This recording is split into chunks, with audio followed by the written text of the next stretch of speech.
Alexandre Barrette est avec nous ce matin pour nous parler de son one-man show intitulé Alexandre Barrette et personne d'autre. Oui. Alexandre, moi j'ai vu un lien avec un gag que tu faisais. Oui, c'est ça. Et ça vient d'où? Résume-nous. Tu voyais des posters ou de shows auxquels tu participais? Ouais, puis tu sais, au début, quand t'es pas connu, tous les shows bénéfices que tu fais, t'es dans le et plusieurs autres. Ouais, maintenant ils vont mettre Michel Barrette, Jean-Michel Anctil. Justement, moi, c'était un show que j'avais fait avec toi, Laurent, en 2003-2004. Puis c'était Laurent Paquin, Jean-Marc Parent, François Léveillé et plusieurs autres. Fait que là, il faut que tu assumes que tu es dans le plusieurs autres.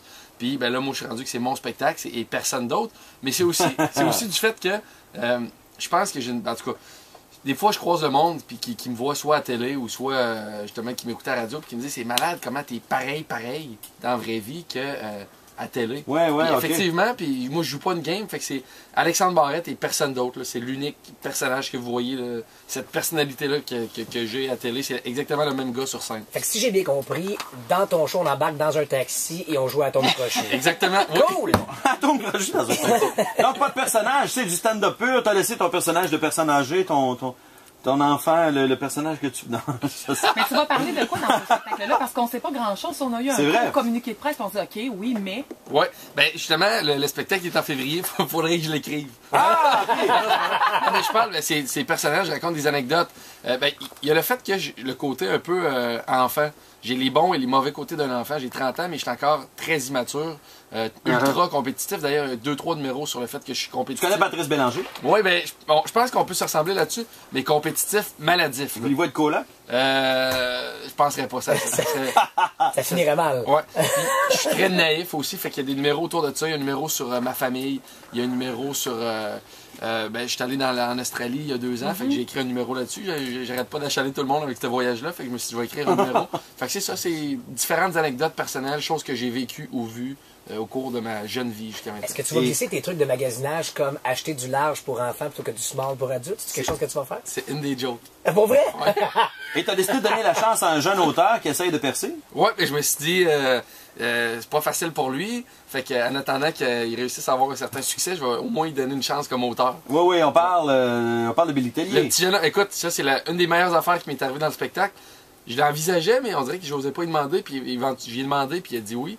Puis Billy, qui est le script éditeur, en fait. Là, ah, ouais! Les gens qui savent pas c'est quoi, parce que c'est comme, je le vois comme mon coach d'écriture.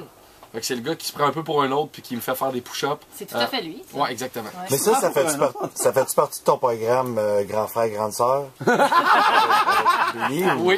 Pour OK, c'est beau. Aussi. Ça, je trouve ça très généreux de ta part en passant. Ouais, je sais que c'est difficile pour toi d'en parler, mais c'est bon montrer la ça. seule chose, c'est vraiment dommage, c'est que la KIA a déjà été donnée pour donner au suivant. Donc, j'ai pas concours, mais c'est un beau geste. Et ça m'intéresse, moi, quand tu parles de compétitif maladif, ça va jusqu'à où cette affaire-là? Ça va jusqu'à, justement, il y a deux gros numéros, puis là je veux pas vendre le punch, mais qui est parti d'un petit t'es pas game, oui je suis game, que je décroche jamais, puis que justement je me mets dans le trouble, j'ai de l'air d'un épais, mais même dans la situation de tous les jours, là, toutes les petites activités quotidiennes, tu sais comme là je voyais Patrice Joël qui pitchait des boules de papier dans...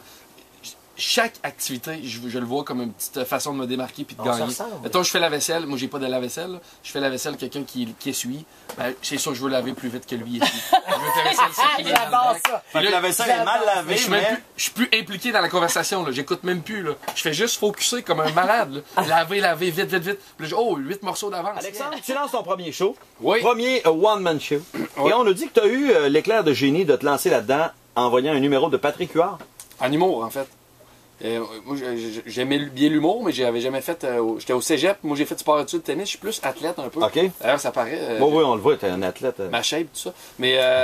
rien imposant. Ouais, mais j'aimais l'humour, j'avais vu des numéros des galas juste pour rire à la télé, mais avec ma blonde de l'époque, j'étais allé voir le spectacle de Patrick Huard au Capitole, le confortable Capitole, qui a au moins 3 pouces, je pense, entre chaque banc pour étendre les jambes.